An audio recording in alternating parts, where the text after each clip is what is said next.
and dictatorship looms. Now, let's talk more about this Supreme Court judgment, which has generated reactions not just within the country, but outside the country, with many congratulating the president and others saying, look, this is not the verdict they had hoped for.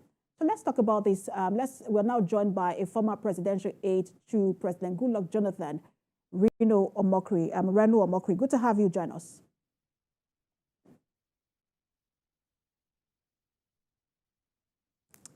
Right, Mr. Reno, I just want to confirm that you are there. Can you? All right. So we have now, let's now get to some of the reactions we're getting from the political parties. The People's Democratic Party has described the Supreme Court judgment as disappointing. Labour parties have rejected that court verdict as well, and they have asked the international community to defend democracy in Nigeria. How do you react to this? Well, my response, not a reaction, but a response is that if the opposition united in 2019 could not defeat the ruling All Progressive Congress, in 2019 we were united.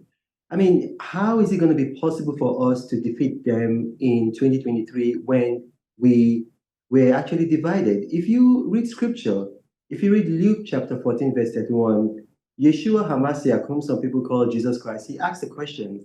He said, what king going to battle with another king would not first sit down and find out if he can, with 10,000, overcome the other with 20,000? So if you consider that, if you look at what happened in 2023, we had Waziri Atiku Abubakar, who was the best presidential candidate, in my opinion, with the rump of the People's Democratic Party. And then you also had Wike, the governor of Rivers State at that time, with 4 other governors, Seyi Makinde, Ugwanyi, Ikpeazu, and Sam Ortom in what they call the G5.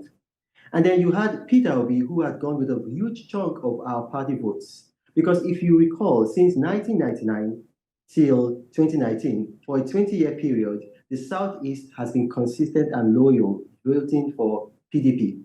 And then you also had Rabi Musa Kwankwaso, the Kano strongman, and then he went to the NNPP. So all of that means that our votes were divided 4 ways. I'm not sure that it is the international community that my party should be appealing to at this point in time. What we should be doing is that we should be working on ourselves to bring about unity. Because what you have to understand is this: before and during the election, you have a candidate.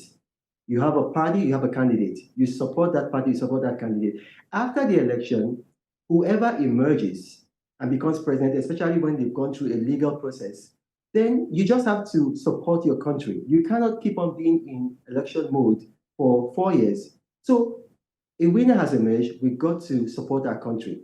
What we need to do right now is to give Nigeria a viable opposition, and then work democratically to unseat the incumbent president in 2027. I do not align with this, move by calling on the international community to save democracy. No, democracy in Nigeria is not dead. It's very alive. It's thriving. And my position right now is that we, as the People's Democratic Party, we need to work on ourselves to make sure that we have a united house in 2027.